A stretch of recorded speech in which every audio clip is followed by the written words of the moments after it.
Class 11th, welcome to the online tutorial sessions for business studies. I am Avinash Lambert, your business guru, and today we are going to continue our third chapter, which is public, private and global enterprises. Now, in this video, we are going to do the second type of public sector, which is public or statutory corporation. Now, under the statutory corporation, basically it is also a type of public sector, a public company, but there are few differences between this public corporation and the departmental undertaking. So, let's start with today's video with the public corporation. Now, it is a corporate body. It is a corporate body, means there is a process of corporation. So it is a corporate body formed by special act.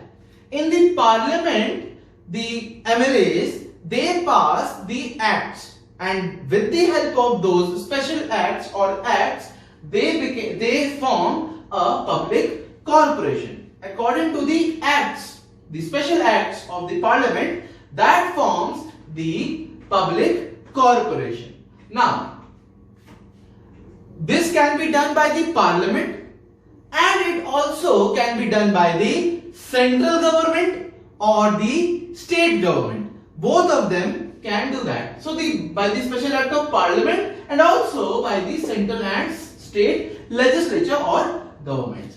So basically they are financed. The funds, the capital, that is provided by the government initially, but later on they become independent on the part of finance. The formation, at the time of formation, the finance is done by the government, but later on they become independent. They can manage their finance. The power, limitations, objectives, each and everything is defined in the special act or in that act according to which that public corporation is formed. So, power, limitations, objectives are defined in the act only. Now, what are the examples? They are Air India, State Bank of India and LIC. There are so many. You go and Google it, search by yourself and tell me later on what are the other examples of public corporation. Now students, let's move to the next topic, which is features of public corporation. Students, let's start with the first feature, how it's managed. So it is managed by board of directors. The board of directors, you already studied in the previous chapter that the corporation is managed by the board of directors. Now these board of directors are appointed by the government. So the first feature is it is managed by board of directors which are appointed by the government. The second feature is motive. Why these public corporations are formed in the first place? Why do we need them? Their motive is to serve the general public for the social welfare. Fine. This Air India, State Bank of India, State Bank of India and LIC, all these are for the public's welfare, to serve the general public. So that's the motive. The third feature is that it is created by the Act of Parliament. It is formed by the Special Act of Parliament and also it can be formed by the central and state governments, legislatures. Fine.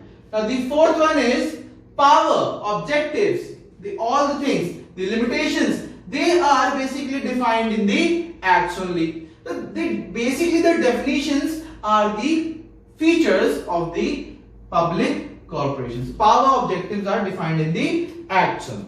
Now the next one is it operates under the control of central state government. Who controls them? After the formation, who controls them? The central or state government can control them. They work under the control of central state government. Next one. It has a separate legal entity.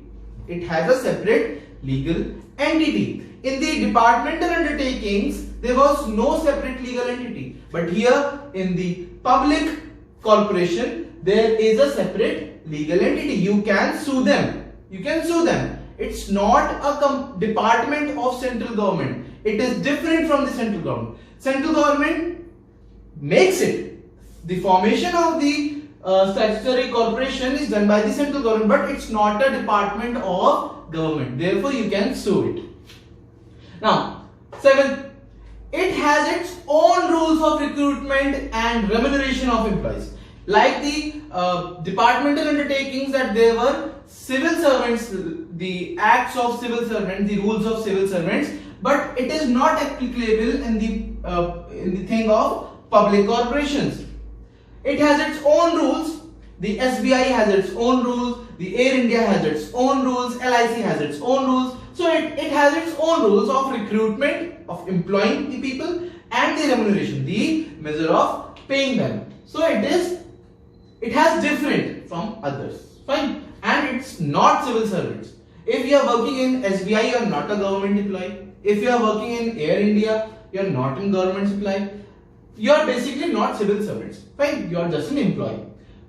Next one is 8th one. It has no political interference, free from political interference. That's a good thing. If there is no political interference, that's how they can survive for a longer term. So free from political interference. That is also a feature. 9th one, accountable. To whom they are accountable? If they are working independently, to whom they are accountable? They are accountable to the parliament and the state legislature. In which state they are performing? The state legislature. They are accountable to the parliament and the state legislature. Fine. Accounts audit. Comptroller and the auditor general, they audit the account. Their accounts being audited by the comptroller and the auditor general. Fine. So these are the 10 features which are managed by board of director, which are appointed by the government. The motive is to serve the general public, created by the act of parliament or simple state legislature. Powers, objective, limitation are defined in the acts only. Operates under the control of central state government. It has a separate legal entity. It has its own rules of recruitment and remuneration of employees, and basically they are not civil servants. Fine. 8th one is free from political interference, and they are accountable to the parliament and the state legislature, and also their accounts can be audited by the comptroller and the auditor general. Now students, let's come to the last topic, which is suitability of statutory corporations. It is suitable where undertaking comprises of or reprises of. The suitability of statutory corporation comprises where it has more power. Those departments or those public corporations where you need to give them more power. Like departmental undertaking, they don't have that much power. But here in the public corporation, they have power. They are independent. So they have more power. Therefore, suitability of statutory corporation can be given when they want to give more power. Next one is special power. If they want to give the special powers to a department, then for that they need to pass a special act, and under that special act they have to form public corporation. So if the government wants to give some special power, then they have to make the public corporation. Last one is regular grants from government. If they want to make a department, to make an organization or to make a corporation, and they want to give regular grants, then in that case also it is more suitable to make public corporations. So basically the suitability is of statutory corporation is to give more power, where more power is required, and where special power is defined by the act, and where regular grants from government is received. I hope you have understood the second form of public organization, which is public corporation. I hope you have understood it. So students, that's all for this video. Stay home, stay safe, and see you soon.